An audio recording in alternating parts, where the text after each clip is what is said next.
Hello, we're the Davises. I'm Jeanie Davis. And I'm Rudy Davis. And today we want to show you some healthy snacks that you can make at home. People always ask us ideas for things that they can do that are healthy. And so what we're going to show you today is how to make some kale chips. These recipes can also be used with broccoli. You can use the broccoli florets, just cut the stem off the broccoli and use these same dressings, and these are done in the dehydrator. So this is something that's going to retain all of the nutrients. This is a wonderful way to get your greens into you.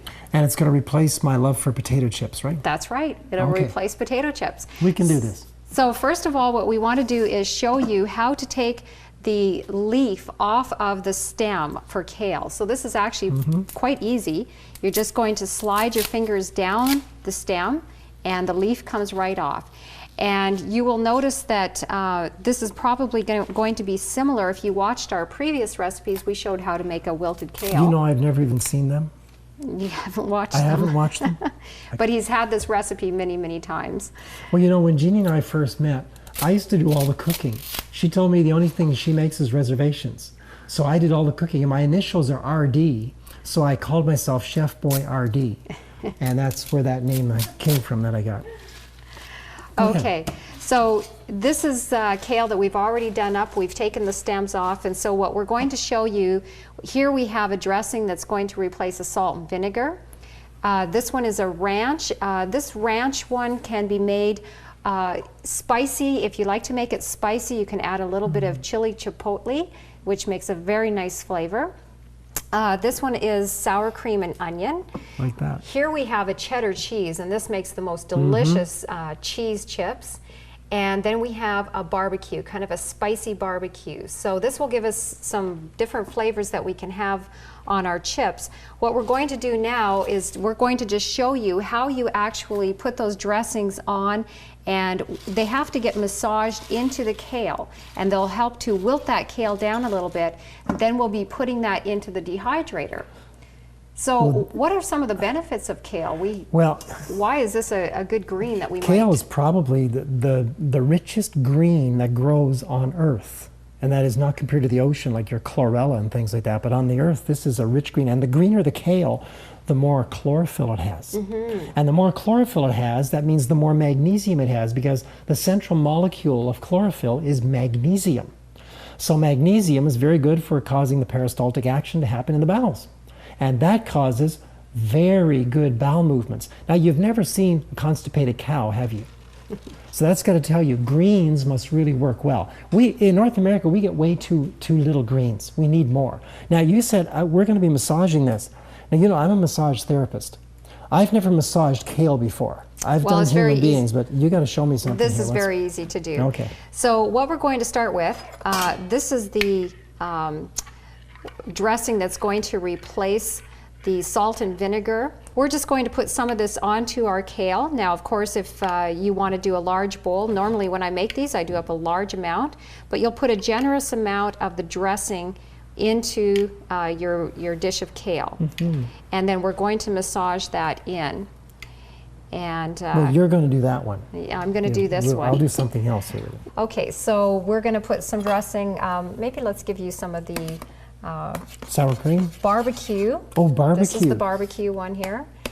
So we're going to put this onto the kale. Now, for those of you that watched our previous recipes where we made the wilted kale salad, you will remember probably from those recipes that when we took the kale leaves, we were actually chopping them, shredding them up. It's called a chiffonade cut, and we were just cutting that, shredding that up. And that helped then when we massage the dressing in to just wilt that kale down nicely. But when we make the chips, we don't have to do that. Well, you want a good sized chip. You want a nice chip, exactly. And they are so good. These are so good, so tasty. So I'm going to let Rudy take his hand here at massaging this one, and I'm going to massage this one here. This is our salt and vinegar. So we're going to just get in there, and you just work the dressing through it, just massaging it in, and it's going to start to wilt that kale and soften those tough fibers. Yeah, you got to get every molecular structure in this green stuff and just make sure it's all You do want to rubbed in make this. sure, though, that it's well coated. So make sure to mix that dressing through so that your chip has lots of flavor on there. And this is not a deep tissue massage. This is just a gentle massage, if you will. Okay.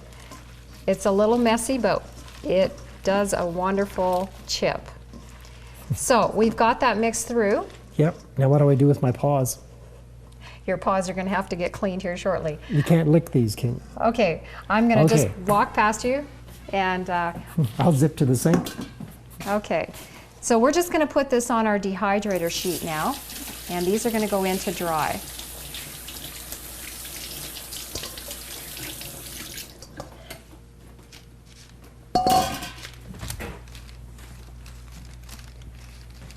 And these are going to dry in the dehydrator. So we'll put both of these on this tray here. They're going to dry in the dehydrator at a temperature of 105 degrees Fahrenheit. So And why is that? Well, we want to make sure to dehydrate below 107 so that we retain the enzymes, so that we don't destroy. That's the whole reason that we're trying to do these raw, is we want to keep our enzymes intact in the food. See, I knew that, but I just wanted everybody out there that's watching to understand that. Okay, so here we have a wonderful tray of chips. We're going to put these into the dehydrator. They'll be dehydrating for approximately 12 hours. You can check them. It may vary a little bit wherever you're at. Just check them and see. Whenever they're done, they'll be nice and crispy and very flavorful. I think we should call them potential satiety satisfiers. There you go. There's a new name. Yeah. So we're going to go ahead. We'll just mix up the rest of these chips, and we'll be right back.